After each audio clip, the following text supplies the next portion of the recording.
What happens when you take one of the world's most renowned choirs, add a full orchestra, and then combine that with one of Broadway's brightest rising stars? Merry Christmas, everyone. My name is David. Welcome to Church Visit number 30 of 52 churches in 52 weeks, round 3. Each December, the acclaimed Tabernacle choir will take center stage at the Conference Center in Salt Lake City to fill the air with the holiday spirit. Their annual Christmas concert has become a cherished tradition, combining and blending world-class music with inspiring storytelling to celebrate the holiday season. The magnitude of this program is absolutely awe-inspiring. And because a Tabernacle choir, it's not just a choir, it's an ensemble of hundreds of voices accompanied by this orchestra, creating a musical experience like no other. Together, they deliver performances that are as grand as they are moving, capturing the essence of Christmas with unparalleled harmony. Last year, as I was investigating the Church of Jesus Christ of Latter-day Saints, I received an invitation to attend this spectacular event live in person, not even realizing how rare a ticket is to come by. And I am so glad I was able to make the trip, because I was surrounded by thousands inside the conference center, and I was absolutely blown away by the choir, the orchestra, and the heartfelt performances that pointed to how service and love can all bring us closer to Jesus Christ together in unity. And last year's performance, it was broadcast on PBS just recently. It was headlined by Broadway musical talent Michael Maliakel, who I guess is most renowned for playing Aladdin on Broadway. And it also featured this dramatic retelling of Victor Hugo's Desire to Help Out Children in Need that was narrated by British actress Lesley Nicol. It was a beautiful reminder of what Christmas is all about. So grab your hot cocoa and snuggle up to a fire. I'm going to take you inside from my vantage point to show you a few musical numbers inside from this annual Christmas program that weaved together tradition, talent, and testimony into a celebration of the season's greatest gift, the birth of Jesus Christ.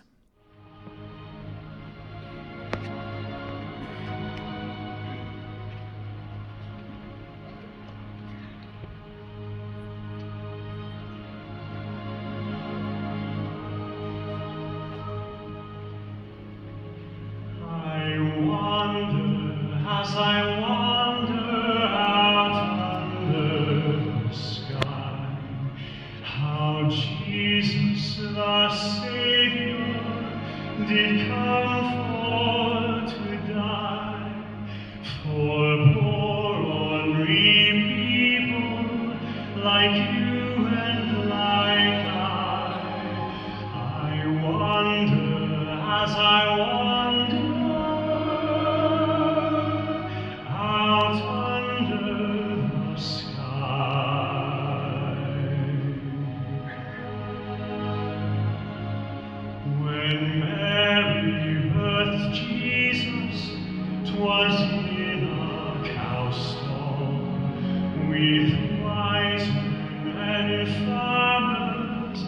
shepherds and all, but high from God's heaven a star's light did fall, and the promise of ages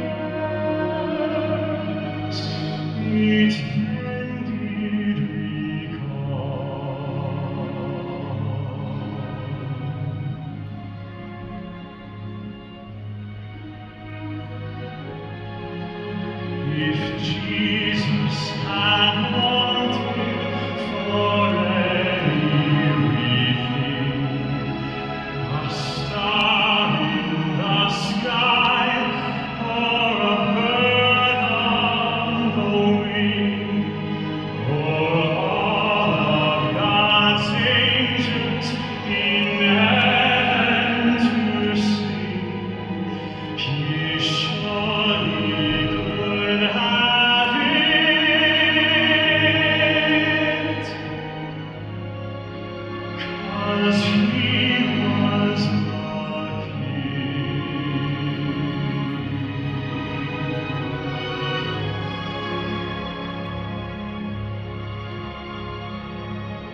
as I wander out under the sky, how Jesus the Savior did come for to die for poor unreaped people like you and like I wonder as I wander out under the sky, out under the sky, out under the sky.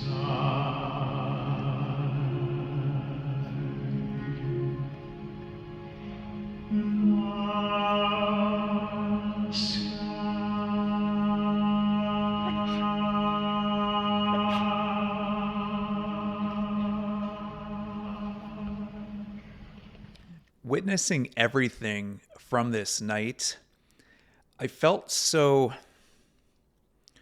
humbled and also to a certain extent overwhelmed for what I was able to see from this. Because with the choir, to the orchestra, to the bell ringers, to the trumpets, to the organists, to the performers, everything was so in harmony. Everything was so in sync. And I was trying to come up with, okay, how do I describe it with my earthly words? Because you're seeing this, the closest representation on earth for what we can experience in heaven with the music that we will be greeted with when we get there. And it's like, I'm trying, like, words can't do justice to explain all this, because I'm seeing this, and I'm wrapping my head around it and just trying to comprehend the lifetime of hours and practice that each individual partook to make this an absolute masterpiece. I read in the traditional finale of the Christmas concert, it's called Angels from the Realms of Glory, and it contains 360 choir members, 90 orchestra members, 32 bell ringers, 8 trumpeters, and 3 organists, not even counting the guest performers. So you have nearly 500 people that are making this the best musical performance that you can ever see live. So I had a conversation with a friend not too long ago who's a member of the Church of Jesus Christ of Latter-day Saints as well. And we were talking about how church members have just such a profound appreciation for the arts and for music. And as I was circling my foot in the water, kind of deciding like what was going to happen if I joined the church, I would visit a few houses of church members, and I was always surprised by the amount of religious artwork that was inside, you know? And I don't know if this is true from my background as a Protestant in the past, but there just isn't that level of Christian decor or music typically compared to this. For myself, like I would have a cross in the hallway, and then also a Jeremiah 29:11 quote that I'd put up in my kitchen. But that was kind of the extent of any kind of Christian decor or artwork that I would ever have in my home.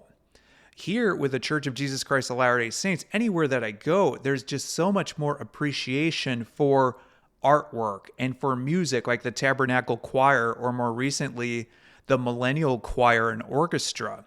So there's a part where I'm kind of seeing this, and I'm just learning so much more about the appreciation and just how we can use our own musical talents to glorify Jesus Christ and what happened with the atonement and what happened with the cross.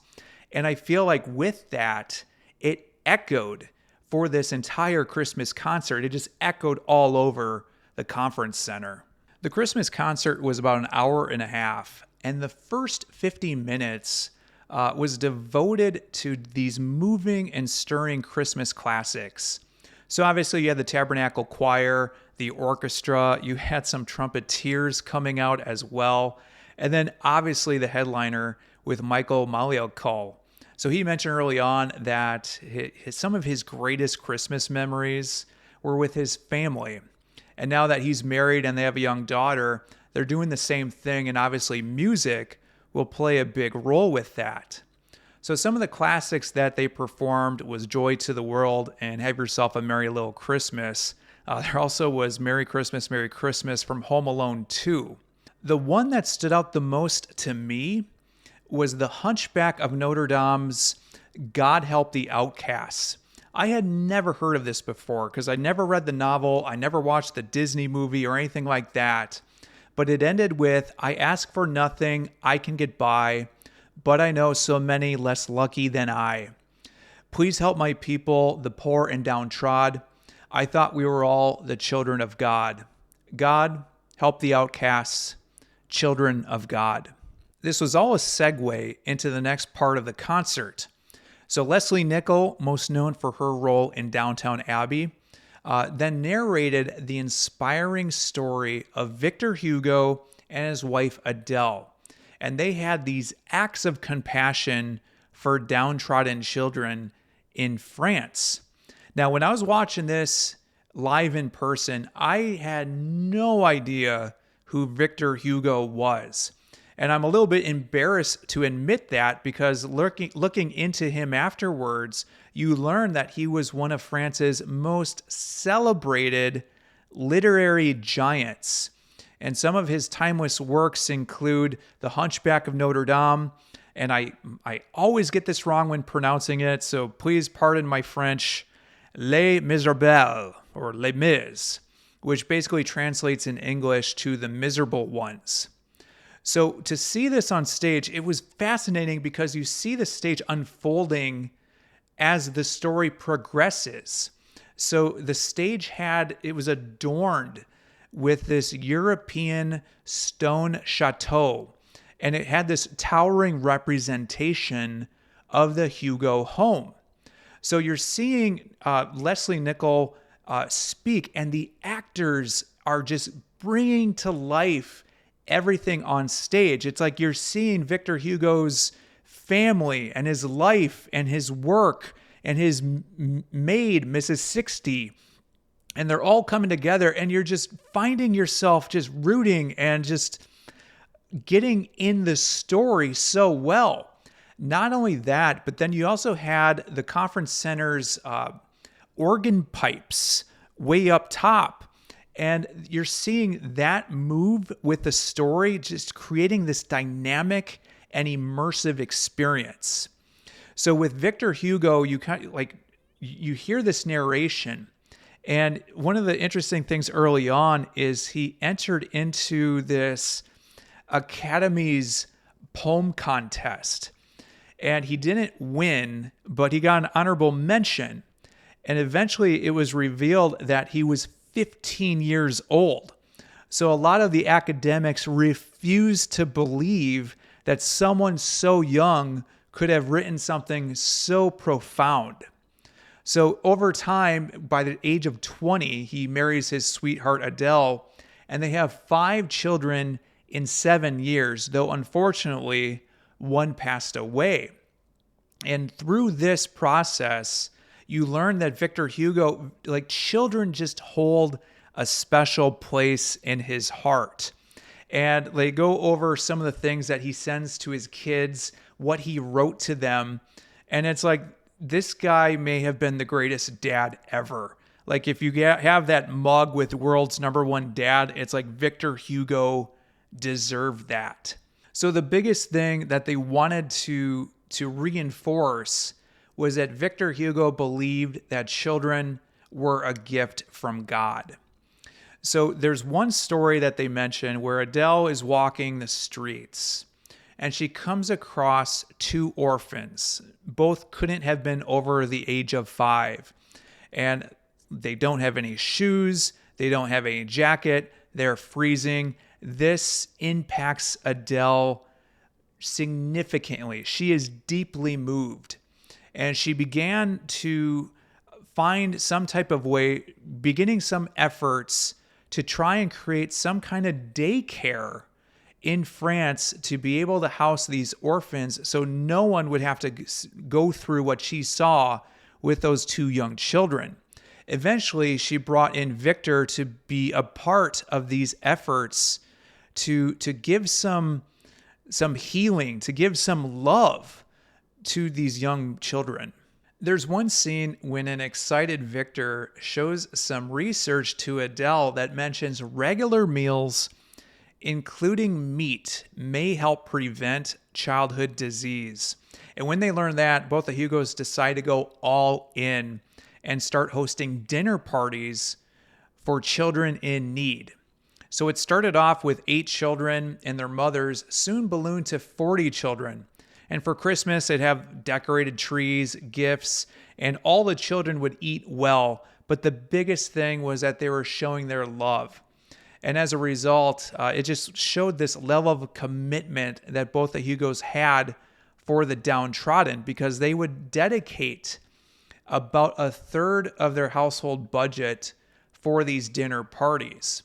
So Victor often wrote that there was something beyond himself that was guiding his actions. And even 3 days before his death, like one of the most strongest messages he wrote was so short: to love is to act.